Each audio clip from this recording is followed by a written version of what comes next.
దాన్ని మరి మన ముందుకు తీసుకొచ్చిండు. ఏంటంటే మేము బండి భగీరథ్ను మేము అరెస్ట్ చేశాం, ఆయన లొంగిపోలేదు అని అంటున్నాడు. మరి ఇప్పుడు ముఖ్యమంత్రిని నమ్మాలనా, కేంద్ర హోంశాఖ సహాయ మంత్రిని నమ్మాలనా? ఇలా మరి సైబరాబాద్ పోలీస్ కమిషనర్ ఒక ప్రెస్ నోట్ రిలీజ్ చేశారు. ఆ ప్రెస్ నోట్లో మేము మరి ఈ బండి సాయి భగీరథ్ మీద 8వ తారీఖు నాడు కేసు అయింది. ఆ 8వ తారీఖు నాడు కేసు అయినప్పుడు మరి దాని తర్వాత ఒక పోక్సో సెక్షన్ల కింద కేసు రిజిస్టర్ చేసినాం.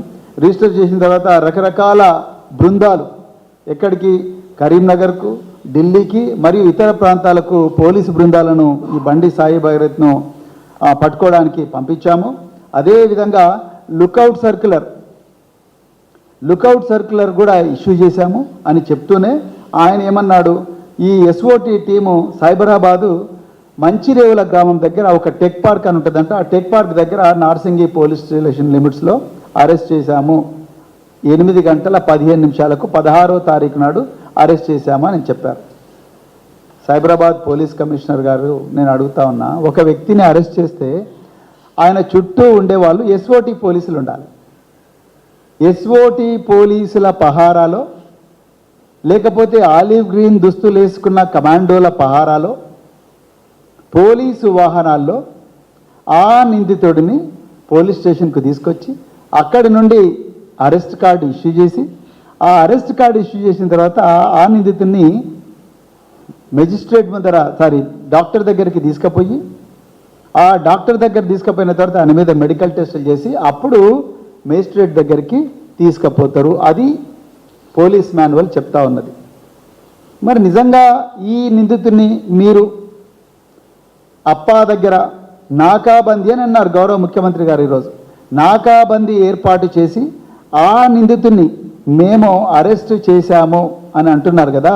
నాకాబందీ ఏర్పాటు చేసినప్పుడు ఆ నాకాబందీలో ఉండవలసిన వాళ్ళు పోలీసులు, సాధారణ దుస్తుల్లో ఉండే పోలీసులు, మీరు ఎస్ఓటి అయితే, లేకపోతే మరి ఆలివ్ గ్రీన్ యూనిఫామ్ వేసుకున్న కమాండోలు ఉండాలి, జంగిల్ ప్యాచెస్ వేసుకున్న కమాండోలు ఉండాలి, లేకపోతే సాయుధులైన పోలీసులు ఉండాలి, కాకి దుస్తులు వేసుకున్న పోలీసులు ఉండాలి, పోలీసు వాహనాలు పోవాలి. మరి ఇది చూడండి, ఇది బండి సాయి భగీరథ్ అరెస్ట్ అయిన రోజు పేట్ బషీరాబాద్ పోలీస్ స్టేషన్ ఎదురుగా ఆయన మాస్క్ పెట్టుకొని 2 అడ్వకేట్ల పహారాలో పేట్ బషీరాబాద్ పోలీస్ స్టేషన్ పోతున్నాడు. మీకు ఎవరికైనా పోలీసు దుస్తులున్న వ్యక్తులు కానీ, కమాండోలు కానీ, సాయుధులైన పోలీసులు ఎవరైనా కనిపిస్తున్నారా? మొట్టమొదటి అబద్ధం రేవంత్ రెడ్డి గారు. మీ రాజకీయ చరిత్ర అంతా అబద్ధాలు. మీరు ముఖ్యమంత్రి రాకముందు కూడా అబద్ధాలు చెప్పే అధికారంలోకి వచ్చారు.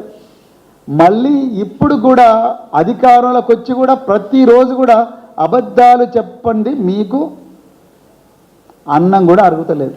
ఇది వాస్తవం. ఇగో ఇది అబద్ధం, మొట్టమొదటి అబద్ధం. మీరు నాకాబందీ చేయలేదు. నాకాబందీ చేస్తే ఈయన చుట్టూ ఉండాల్సింది పోలీసులు.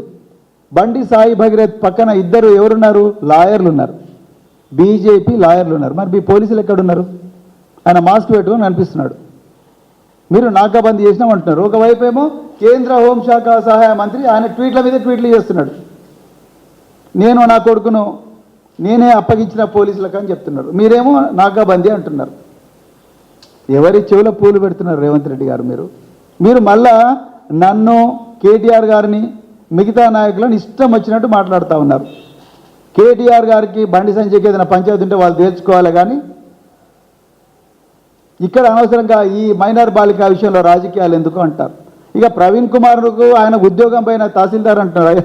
నా ఉద్యోగం పోలేదు రేవంత్ రెడ్డి గారు, నేనే ఉద్యోగం వదులుకున్నా మీలాంటి వాళ్ళ భర్త పట్టనికే. ప్రజాక్షేత్రంలోకి వచ్చింది మీరు చేస్తున్న దుర్మార్గాలు, మీరు ప్రజల పట్ల వ్యవహరిస్తున్న తీరు, ప్రజల మీద చేస్తున్న అన్ని దౌర్జన్యాలు, ప్రజలకు చేస్తున్న అన్యాయం, మహిళలు, మైనర్ బాలికలతో సహా ఇలాంటి వాళ్ళను మీ నుండి రక్షించనికే ఇవాళ మళ్ళీ మేము పోలీసు అవతారం ఎత్తాల్సిన పరిస్థితి వచ్చింది. లేకపోతే రిటైర్ అయిన తర్వాత ఎవరు కూడా మళ్ళీ పోలీసు ఉద్యోగం జోలికి పోవాలని అనుకోరు రేవంత్ రెడ్డి గారు. ప్రశాంతంగా బతకాలనుకుంటారు. అయిపోయింది.